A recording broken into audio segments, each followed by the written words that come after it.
Почитувани граѓани, почитувани. Точно е дека во октомври Европа направи историска грешка. Секако ние сме свесни дека отворена дебатата и дискусијата за реформите во Европската унија.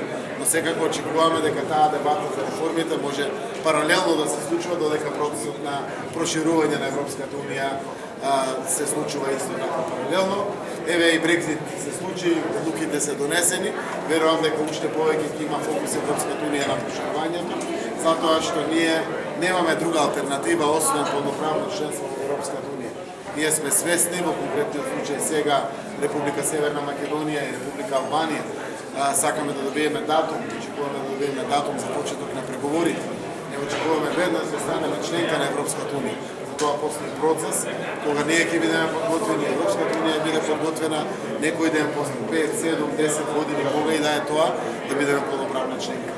Одржањето на мотивацијата за сите нас представува единствена најсилна водилка за трансформации позитивни во нашите општества. Говоримо заправо о подршци наставу проширења, политике проширења Европској унија, ние говоримо заправо о подршци реформама кои се морају направити.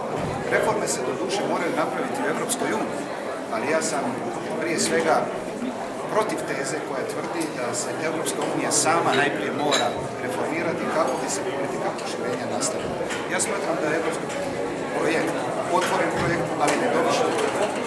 Unutarnje reforme koje će činiti Evropsku uniju jednako tako uspješno u prvoj polovici 21. stoljeća, kao što je to ona bila u drugoj polovici 20. stoljeća, moraju ići u skladu sa njezinom možda najuspješnijom politikom, a to je politika proširenja. Dakle, da je zajednice u 6 zemalja, u jednom trenutku ona je bila proširila se na 28. Naravno, ova godina nije počela dobro, ostali smo po prvi put u povijesti Europske unije bez jedne članice, ali to samo naglašava potrebu da se Europska unija reformira, a njezino reformiranje i napredak i jačanje njezinog značaja u globalnim okolnostima ne može ići bez politike proširenja i to izazvanja. We see too many signs of captured states, of captured media in our region, and we have to defend that. That is why I think it's very important that North Macedonia, Albania deserve this right to start the accession negotiations, that the enlargement gets new dynamism, that we bring the region of the Western Balkan closer to the EU. Македонија спечели многу од това, че не бойкотираше процесите. Виждате в съседните държави, там където има бойкоти, процесите демократични не вървят назад. Страната имаше общо разбиране, отиде към тежки промени, включително и с уставните промени, които бяха направени, и от това спечели най-много македонското общество. Третото нещо, което е от днешната конференция.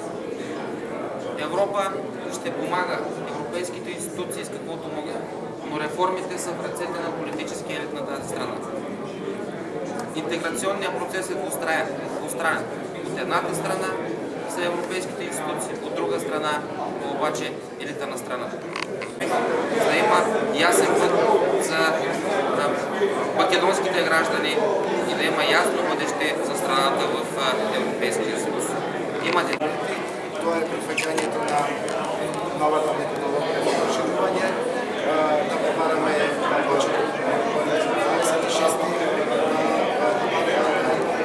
Вклучување на организации да се прилагоди државата на таа зелена агенда